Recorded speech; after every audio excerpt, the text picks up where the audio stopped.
you taking me now, Louis? All right, this is the Tamarino Wildlife Sanctuary. It was kind of the beginning for me as far as falling in love with the area and knowing that we had to do something to protect it in the future as the development came in. It's a saltwater jungle. It's part of the ocean. It's an ocean forest.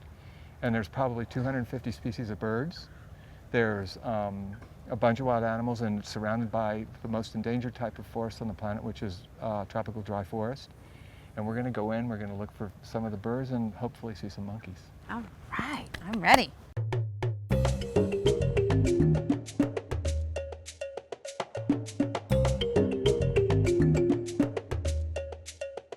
This is a tiger bittern. It's a type of heron. We don't see these that often. You can see them on this limb up here hanging out over the estuary. Feathers are really gorgeous. And when you first started bringing trips back here, it wasn't developed, there weren't any roads or anything, right? It was kind of a secret? There was nobody. But there were local people who would come back here and fish this with dynamite. They just mauled all the fish life in the estuary. And then we had a bunch of people who would come back here and cut the trees down to get the baby parrots out of the nests. So this got really damaged for a bunch of years. And so how do you solve that problem? Does it come down to educating the locals about the monetary value of ecotourism? You somehow get the people involved in helping you protect it by making it a valuable resource to them. Ecotourism has no political backing. Developers, they think that we're their enemy, and the conservationists see us as a commercial enterprise. We are sacrilege. So you're on your own. Here comes one through the trees in our direction. Oh, the monkeys! Their diet is basically leaves. So they need areas that just have lots of variety of trees and a lot of area to move around and eat the leaves year round. So these dry forests provide that for them. When you are impeding millions and millions and millions of dollars of investment, you're putting yourself in the line of fire in Central America. And I have done that. We had a little argument over who owned one of the wells. The people that thought they owned it, which was a corporation from the United States, went over and took some of the parts out of our pump. So my friend up the road here and I went over there, and there was a rattlesnake in there. And the snake sprung at us, and I just pulled my gun out and shot it. We were kind of at war with these people. We didn't know that they would go to this extent to scare us or hurt us even. Oh, and this is a peyote over here. Gosh, that's gorgeous.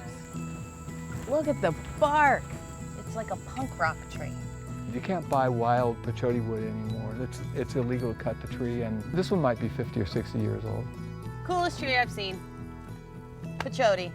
All my friends thought I cracked for spending so much time on a project that seems silly. It'd be like if you went out in your backyard and told your wife and kids that you were going to spend the next 25 years of your life turning the woods behind your house into a national park. And then what happens is that you meet somebody, and it's this huge breakthrough.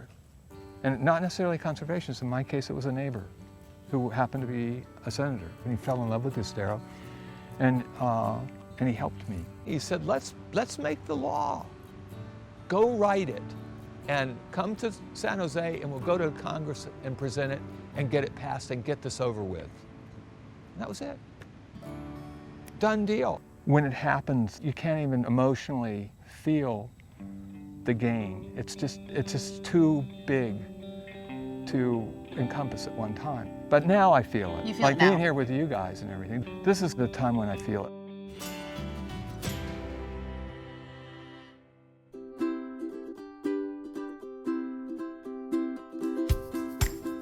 So if you look around here, every tree that you see, we either planted or nourished from the time it was a little tiny baby.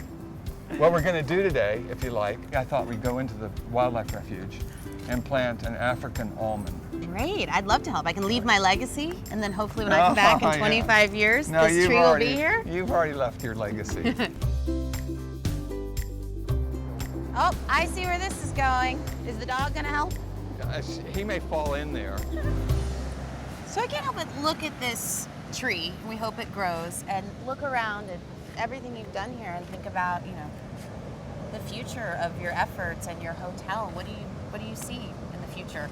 I would love to have someone with a really sharp mind and a lot of energy come here and help us build a real park.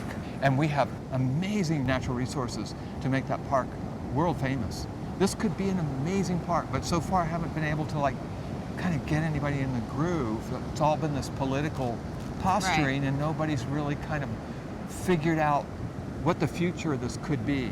And I can see, I live it, so for me it's very easy to see. It's what I wanted to do from the very beginning, but Well, you've made the got right beginning sidetracked. steps. If it stops here, I'm okay with it. It's better than nothing. Well, let's dream further. Yeah. I want to see this all protected. Here, I want to show see you a park. something. I want to show you one more thing. Okay. Come on with me.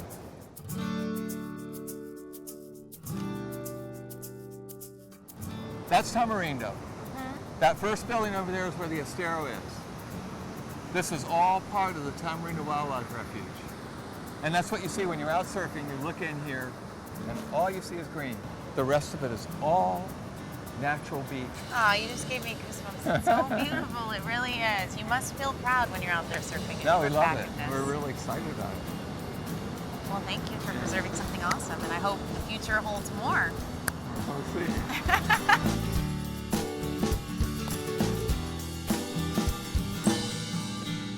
Have you always been this healthy, or is this a new? He No. was typical surfer, like fit his whole life, never had to worry about calories, typical guy. In August of 2011, I had a heart episode. At that point, I thought, it's a lot harder to live than it is to die. It's just amazing to stand up here and see how lush and beautiful all this still is. I hope to stay healthy enough to continue being active, doing what I'm doing.